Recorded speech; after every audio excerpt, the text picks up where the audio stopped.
एक 12 साल की बच्ची जिसको अच्छे बुरे की पहचान, गुड टच बैड टच तक की पहचान करना भी नहीं सीखा है। इस उम्र में वो अच्छे से ये तक नहीं समझ पाने में सक्षम होती है कि लड़के व लड़की में शारीरिक क्या अंतर होता है। वो आसानी से किसी पर भी विश्वास कर लेती है क्योंकि वो भी बच्ची है। उस उम्र में एक लड़की के साथ स्कूल का चपरासी जिसकी उम्र 50 साल है बच्ची पर यौन हमला करता है। उसे लड्डू देने के बहाने रूम में ले जाकर उसका बलात्कार कर देता है। लड़की जो इस समय ऐसे पीड़ा से गुजर रही है वो स्कूल प्रिंसिपल को पूरा मामला बताती है। प्रिंसिपल जो महिला है 55 साल के आसपास उसकी उम्र है, लड़की जो उसकी पोते की उम्र की है। प्रिंसिपल चपरासी पर कानूनी कार्रवाई करने की बजाय लड़की को ही धमकाकर चुप रहने को कहती है। लड़की का परिवार जो मजदूर व दलित जाति से आता है। क्या चपरासी व प्रिंसिपल का हमला बच्ची पर लड़की दलित व मजदूर होना है? तो जी इतनी डरा रखी थी उसने, मेरे को बताना है कि ना बताना है, वो मतलब ज़्यादा डरा रखी थी। पास वाली लड़की जो विद्यार्थी है उसने अगर पाया को बताया हमारे तो उससे भी पता चला। अभी बाद में फिर हमने उससे बात करी है तब उसने बताया हमारे से। तो लड़की ने जब बताया तो फिर परिवार में आप लोगों ने क्या किया? हमने तो ये जो कराया कार्रवाई करी है, पुलिस शासन की इनकी मदद ली है, इनकी मदद। तो फिर स्कूल में भी गए थे क्या अभी इकट्ठा? मैं तो बाद में गए थे जी, मैं पुलिस गई थी उसके साथ गए थे। तो जो जिसने ये किया वो पीएन जो है उसको गिरफ्तार कहाँ से किया पुलिस ने? पुलिस ने जी नहीं जी, वो तो अगले दिन उससे किया, घर से गिरफ्तार किया है। हाँ जी, रामफल है जाट सुलखनी। तो जो प्रिंसिपल की गिरफ्तारी के लिए आप यहाँ पे आए हो, तो प्रिंसिपल का क्या मामला है इसमें? प्रिंसिपल ने बात दबवाई है जो उससे भी ज़्यादा गुनहगार से है, क्योंकि वो जो गुनहगार कर गुनाह किया है नहीं वो तो गुनहगार है ही, जो दबवाई वो उससे भी ज़्यादा गुनहगार बात से है। गुनहगार तो वो ज़्यादा है, वो वही है जो उससे ज़्यादा बात दबवाई है जी। अगर वही एक्शन लेजर नहीं दी, अगर जो वो बात है अपना आप ओढ़े से बुलाए लड़के घर के किसी का कोई फ़ोन नहीं था क्या? फ़ोन नंबर भी है जी वहाँ से, अगर घर पे कोई फ़ोन कर देती तो हम भी आते। जो उसे ने वहीं पे मामला दबाने की कोशिश करी तो वो गुनहगार तो वही है जी। मेरी बेटी की उम्र भी 11 साल। तो सर जब उसके साथ ये मामला हुआ उसके बाद मैंने सुना कुछ पंचायतें आई आपके घर में समझौता करने के लिए, तो वो क्या कह रहे थे? कौन लोग थे वो? गांव के जाट समाज के लोग थे। 2 दिन बाद आ गए थे घर पे, उन्होंने कहा वो गाँव में सो जाएंगे। दबाव था एक किस्म का। और कितने लोग थे अंदाजा वो? अंदाजा तो जाट समाज लगभग काफी था जी, सारा ही था गाँव। क्या सिर्फ आपके गांव के लोग थे या बाहर के लोग भी थे? गाँव के लोग थे जी। तो जब आपको पता लगा कि आपकी बेटी के साथ ऐसा हो गया तो उसके बाद आपने क्या दिमाग पे आपने सोचा और क्या क्या किया आपने? मेरे को तो जी 7 तारीख की घटना है, एक दिन बाद पता चली थी 9 तारीख को। उसके बाद हम तो सीधा थाना में चले गए लेके लड़की को। तो 7 बजे करीब थाना में चले गए थे, 12 बजे अलग पुलिस ने हमको तंग करेगा। 12 बजे के बाद फिर सिविल अस्पताल में लेके गए। तो हासिल पुलिस बिकी हुई है सारी SPDS। जब आप पुलिस में गए ना सीधा, हाँ। तो पुलिस का क्या रवैया था वो बताओ मुझे एक बार। पुलिस का रवैया जी ठीक नहीं था हमारे साथ। ठीक होता तो पूछताछ भी सही होती, डॉक्टरी भी सही होती, हमारी डॉक्टरी भी नहीं कराई जी पुलिस। डॉक्टरी भी अच्छे से नहीं? डॉक्टरी अच्छे से जी, मतलब लड़की को तो देखा ही नहीं, बस बिठा के पूछताछ करके और रिपोर्ट तैयार करवाई। तो डॉक्टर के लेके गए थे? हाँ हाँ। डॉक्टर का क्या रवैया था? डॉक्टर का तो बता रहे हैं, सिविल अस्पताल की बात है। सिविल डॉक्टर का रवैया भी अच्छा नहीं था। तो उसके बाद अभी आपको लगता है कि आज आपने प्रदर्शन किया है कि आपको इंसाफ मिल जाएगा? इंसाफ तो जी हम तो उसी दिन तो लग रहे हैं, वकील IG साहब से मिलने के बाद पता चलेगा क्या बात। तो आज आप अफसर से मिले हो, DC साहब से, उसने क्या कहा? DC साहब ने तो IG साहब से मिलने आए थे। DC साहब को ज्ञापन दिया और वो फिर कह रहे कि दोबारा मिलने आए IG साहब से। मैं एक और पूछ रहा हूँ, अभी आप गांव में क्या माहौल है? जो लोग आपसे समझौता करने के लिए आए थे उनकी आपने बात नहीं मानी, उस जाति के घर ज़्यादा है आपके गांव में, तो वो सभी जाति के लोग आपके खिलाफ खड़े हैं, पक्ष में खड़े, क्या ये आपके साथ है? ना जी, दोबारा ऐसी कोई घटना नहीं ना हमारे पास हुआ है और साथ भी को नहीं जी हमारे। वो आपके साथ भी नहीं। साथ आज आपके साथ जो प्रदर्शन में आए हैं, क्या एक भी उस जाति से है जिस जाति से वो आरोपी है? एक दो आदमी है जी जो समझदार आदमी है, जिस दर्द में समझा है, एक दो आदमी है जी। सिर्फ एक दो लोग आए हैं। गांव में चर्चाएं क्या है, क्या कह रहे हैं लोग? गांव में चर्चा जी जो समझदार आदमी उसने तो पता ही है, बच्चा तो सबका बच्चा हुआ है, बच्चों में कोई भेदभाव नहीं होता। बाकी हमारे 3 विकेट हैं, दानक कुमार नायक में सभी मेरे साथ हैं। वो सब आपके साथ है, लेकिन जो जिस जाति से वो आरोपी है उसकी जाति के लोग आपके साथ नहीं? उसकी जाति के जी एक दो आदमी जो समझदार है वो समझे, वो भी है जी। सब नहीं है? सब नहीं है। तो क्या आप अपनी बेटी को इंसाफ दिला पाओगे, लड़ोगे आखिरी तक? मेरी बेटी के लिए जीवा तो देख, मर तो वैसे रहा हूँ, जहाँ लग मेरे को जाया जाएगा मैं जाऊँगा। लड़ोगे? हाँ लड़ांगे। ये सरकार जोर शोर से अमृत महोत्सव मना रही है आज़ादी का। आज़ादी कहाँ पे है? और कानून के बारे में अवेयर कर रही है लोगों को, भाई महिलाओं के लिए ये कानून है, उनके लिए ये कानून है। जब अन्याय होता है तो हमारा ना पुलिस साथ देती है, ना प्रशासन साथ देता है, कोई समाज के साथ नहीं खड़ा होता। इसलिए हमारे में रोष है।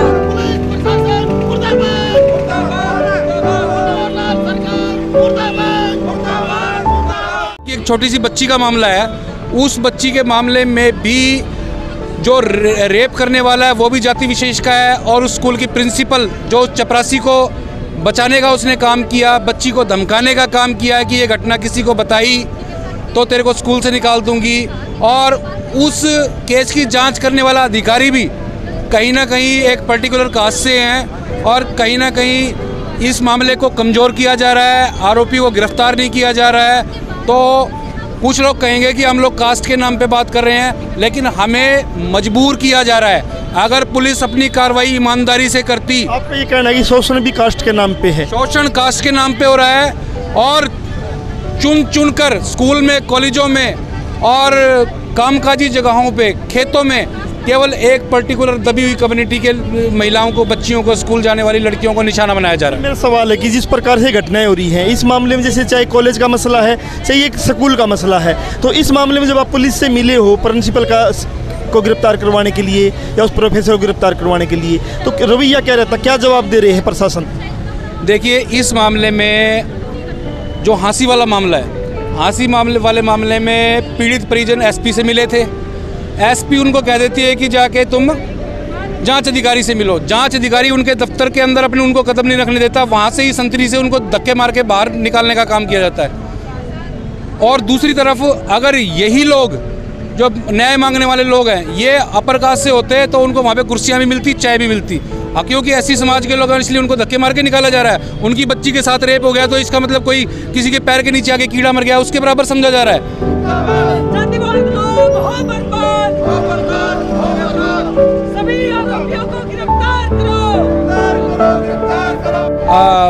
आप देखिए कि पुलिस के पार्ट पे कितनी नेग्लिजेंसी है या डेलिब्रेट नेग्लिजेंसी है, जानबूझकर की गई लापरवाही या जानबूझकर कार्रवाई नहीं की जा रही है। और क्योंकि मैं पिछले 10-15 सालों से इस तरह के मामलों को देख रहा हूं और मुझे पहले से भी पता है और अब भी महसूस हो रहा है कि जो पीड़ित है उसकी जो जाति है उसको न्याय दिलाने में बाधा उसको पैदा कर रही है, और आरोपी की जाति जो है वो उसकी गिरफ्तारी होने में बाधा पैदा कर रही है। तो कहीं ना कहीं जो कास्टिज्म है, जातिवाद है, वो संविधान के लागू होने के 73 साल बाद भी इतना चरम पे है। और बड़े शर्म की बात है कि जो केंद्रीय एजेंसियां हैं, चाहे वो कोर्ट हो, चाहे पुलिस हो, चाहे सरकार हो, चाहे कोई भी विभाग हो, इस कास्टिज्म को ख़त्म करने में असफल साबित हो रहा है। जो मतलब अगर हम बात करें ना कि ये चुप्पी क्यों है, ये पूरी ना, अगर वो अपर कास्ट से होती ना लड़की तो शायद ये चुप्पी नहीं होनी थी। आज जो चुप्पी है वो पूरा कास्टिज्म कितना लोगों के दिमाग में बैठा है उसके ऊपर सोचने की बात है। मतलब इतना कोई भी डिस्कशन नहीं है, 1 महीना हो गया उसके बाद एक्शन नहीं हो रहा है, मतलब सोचने वाली बात है। और कितनी उम्र है, 11 साल की लड़की है, बिल्कुल छोटी सी उम्र की लड़की है। और जो न्याय का पैमाने है ना, मतलब न्याय करने वाले जो प्रशासन है जिनको हम मानते हैं कि ये न्याय करेंगे, वहाँ भी मतलब जातिवाद का जहर घुला हुआ है। वो भी इसी एंगल से देखते हैं चीज़ों को और उसी हिसाब से न्याय दे रहे हैं ये। और आरोपी के पक्ष में पंचायतें चली जाती है कि इसको बचाया जा सके, तो उन पंचायतों को क्या कहना चाहोगे? मतलब ये जो लोग हैं जो न्याय अन्याय को भूल करके बस एक जाति के हिसाब से फिक्स कर रहे हैं न्याय को, वो बिल्कुल गलत है। ये जिस तरीके से पंचायतें कर रहे हैं उनके समर्थन में जो आरोपी है, जबकि होना ये चाहिए कि उनके खिलाफ पंचायती होनी चाहिए और जितना जल्दी हो उसका एक्शन होना चाहिए, लेकिन ये पूरा उल्टा हो रहा है। मैं आपको बताना चाहता हूँ, जो 2 मुकदमे हैं हमारे पास, दोनों मुकदमे में जो प्रिंसिपल को गिरफ्तार नहीं किया जा रहा, मैन पहले एक मुकदमा है उसको गिरफ्तार नहीं किया जा रहा है। मेन चीज़ ये है कि दोनों अपराधों को रोकने के लिए, सीरियस अपराध है दोनों, पोक्सो एक्ट है एक में और एक में अनुसूचित जाति जनजाति अधिनियम है, दोनों में इम्प्लीमेंट है ऑलरेडी। लेकिन मेन बात क्या है कि भी दोनों में ये इम्प्लीमेंट होने के बावजूद भी अरेस्ट क्यों नहीं किया जा रहा है? ये लूपहोल सब अधिकारियों की तरफ से, पुलिस प्रशासन की तरफ से। पुलिस प्रशासन कहीं ना कहीं इसमें बायस है। बायस्ड इन्वेस्टिगेशन के कारण अभी पिछले मतलब 7 जनवरी को ये FIR दर्ज हुई थी, लेकिन अभी तक जो है अरेस्ट नहीं किया गया। सिर्फ बायसनेस है। कानून तो बना है, लेकिन जब तक उसको प्रशासन उस पर इम्प्लीमेंट नहीं करेगा, उस पर जो कार्रवाई नहीं करेगा, तो उस कानून का वो होना या ना होना बराबर है। ठीक है, कानून की कोई इश्यू नहीं।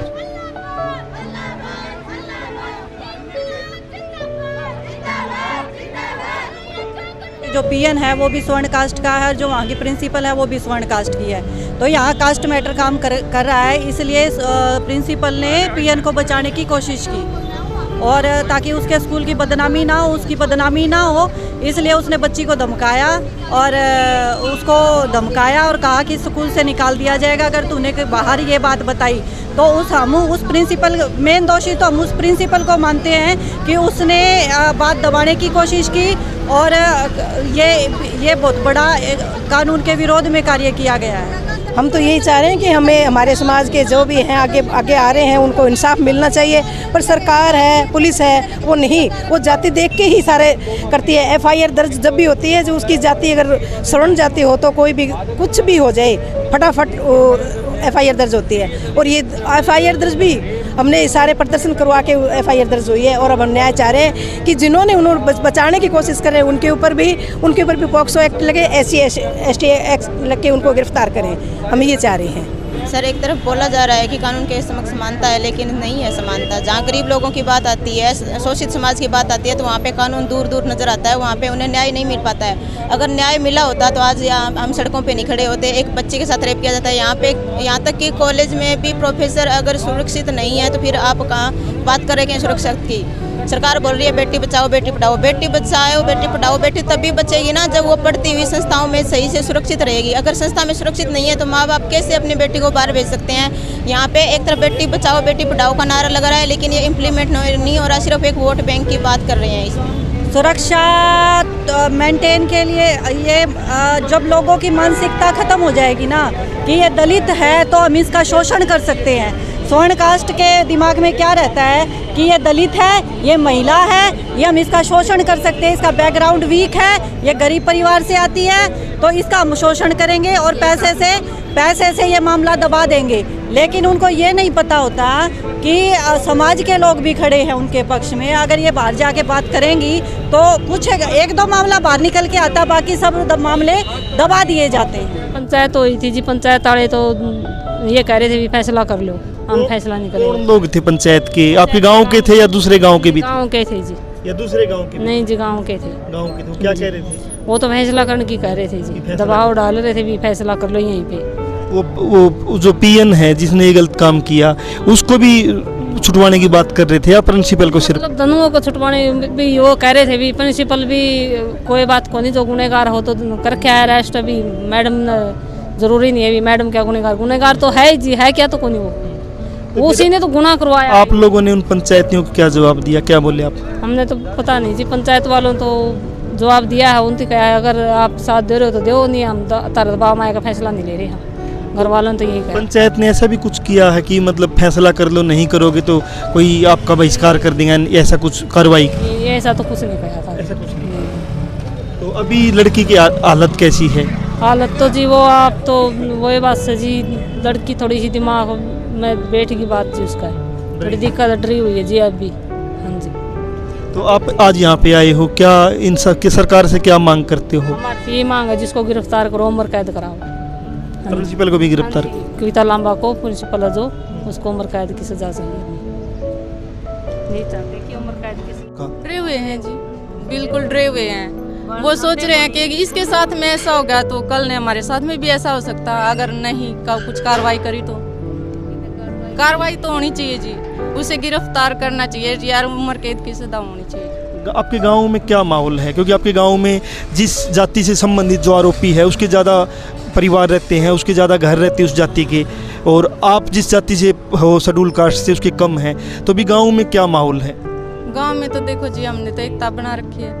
गांव के जो आपके जब तक आरोपी को गिरफ्तार नहीं करोगे तब तक हम तो धरना प्रदर्शन ऐसे ही करेंगे। आज इतने आए हैं, अगर नहीं कार्रवाई हुई मेरा ये कहना है कि गांव की पंचायत ना समझौता करने के लिए आई, आपने उनकी बात नहीं मानी, तो वो जो समझौता करवाने वाली जो पंचायत आई थी वो तो यहाँ आपके साथ नहीं खड़ी हुई। वो तो नहीं है जी, नहीं है जी, वो आपके साथ नहीं खड़े हुए। भी गांव में क्या माहौल है, वो लोग आपके साथ है या नहीं है?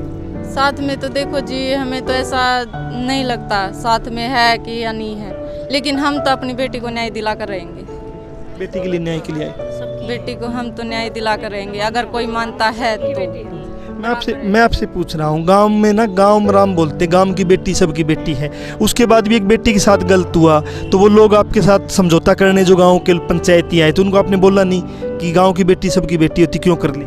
कौन करे जी, कोई भी अपने अपने कष्ट न मानना है, जिद कौन करते कोई भी, ये जाति पाति का वो है जी। हाँ बात बड़ा, हाँ बात तो सियाणी थी, बात हम तो नहीं सोचता जी, हमारी बेटी ने मिलना चाहिए, हमारी बेटी।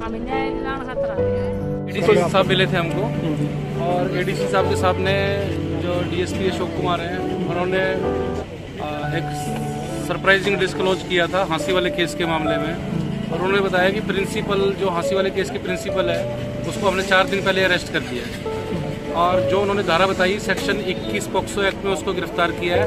और बड़ा ही चौंकाने वाली बात यह है कि पुलिस उस इतने हीनियस क्राइम में गिरफ्तार करने के बाद पुलिस ने उसको थाने से ही बेल दे दी, जबकि उस महिला के खिलाफ SC/ST एक्ट का सेक्शन 3(2)B, पॉक्सो एक्ट दफ़ा 120(20) IPC जैसे गंभीर सेक्शन उसके खिलाफ इन्वोक होते हैं, और इसके बावजूद पुलिस ने उसको लाइटेस्ट पॉसिबल सेक्शंस में अरेस्ट दिखा के और थाने में चाय पिला के पुलिस बेल देकर उसको छोड़ दिया।